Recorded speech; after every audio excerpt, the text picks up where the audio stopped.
What's up guys, Noah Sanford here, coming at you guys with the Thursday fishing report as usual. If you guys are new to the channel, hit that subscribe button. We do weekly fishing reports every Thursday for Lake Mead, as well as some general bass fishing topics, how-to videos, all that kind of stuff, and Lake Mead, Southern Nevada specific bass fishing videos as well, obviously, hence this fishing report. So thank you guys for tuning in as usual. For those of you guys who are already subscribed, enough of that, let's jump into the fishing report. So going right into the weekend, Friday, Saturday, and Sunday, the weather looks great for all three.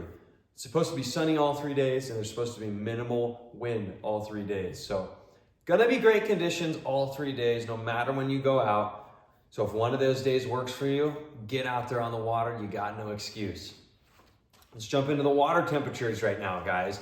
Unfortunately, kind of like we talked about last week, we're still kind of dealing with these colder nighttime temperatures, as well as some lower temperatures during the day than we are typically seeing this time of year. It's really throwing these bass for a loop. It's making it really tough right now on the lake. My guided trips have been a little bit slower, still making it happen, still catching a handful of fish, but typically this time of year for Lake Mead, we would be catching bedfish, but right now we're still having to fish out deep, out on those main lake points, and fishing very slow light line techniques. And that's gonna bring me into my next point, how to catch these bass. So unfortunately, I think we're still about a week or so out from those true bedfish being locked onto those beds to where you can catch them on those beds. We're still about a week or two out from that, unfortunately. With my clients today, I took out two guys from, I'm trying to remember, it was Romania, yeah. Two gentlemen from Romania is who I took out this afternoon.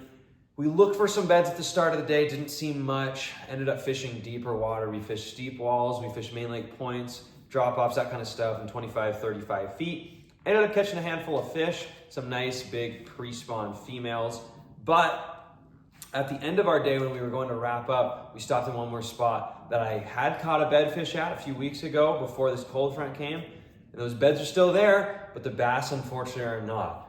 This is gonna bring me into my next point though, that I have seen a couple of male and female bass cruising up shallow like they're thinking about making a bed.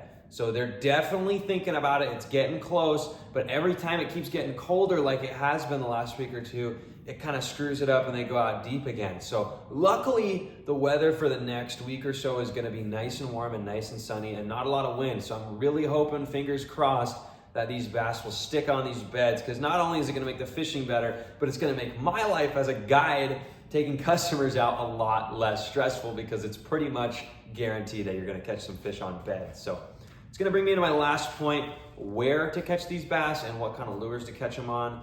Guys, most of my success has been with finesse lures, light line, 5 to 6 pound fluorocarbon down deep. So like 25, 30, 35 feet of water has really been the key zone. And when it comes to where, mostly I've been fishing on those steep walls, those main lake points, the middles of coves, but more importantly, kind of the points of coves. So let me put it this way. Let's say you're rolling into a cove, you've got the cove right here. Those main lake points, not only just the middle is where you want to fish, but you want to hit those main lake points that have the access into the shallow water within 100 yards or so. Those big females that I've really been keying in on, I've been catching a lot of them on the main lake point of a main lake cove, if that makes sense. So hopefully that makes sense. You get those long coves that are going in the middle of the lake, and you fish those main lake points that have access to those coves. So that's really where I've been getting a majority of my bigger female bites this last week. So that's kind of the overview for Lake Mead this weekend, guys. Hopefully that all makes sense and will give you some direction this weekend.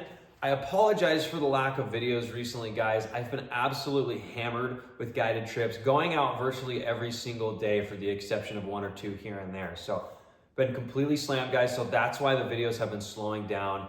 Unfortunately, the next week or two are looking like that too. I'm going out almost every day. So unfortunately, the videos are probably not gonna be rolling out as quickly as they have been in the past couple weeks. So bear with me, guys. I appreciate you sticking through it. Staying subscribed, staying tuned in for this kind of content. I really appreciate it. As soon as I slow down a little bit in the guiding side of things, I promise some more Lake Mead fishing videos, how-to videos, instructional videos, all that kind of stuff is coming your way. So as soon as I get a break from the guiding, I'm gonna keep cranking those videos out for you guys. Noah Sanford, appreciate you guys coming along. Hit that subscribe button. Leave a comment down below if you like these kind of videos. We'll see you guys out on the water.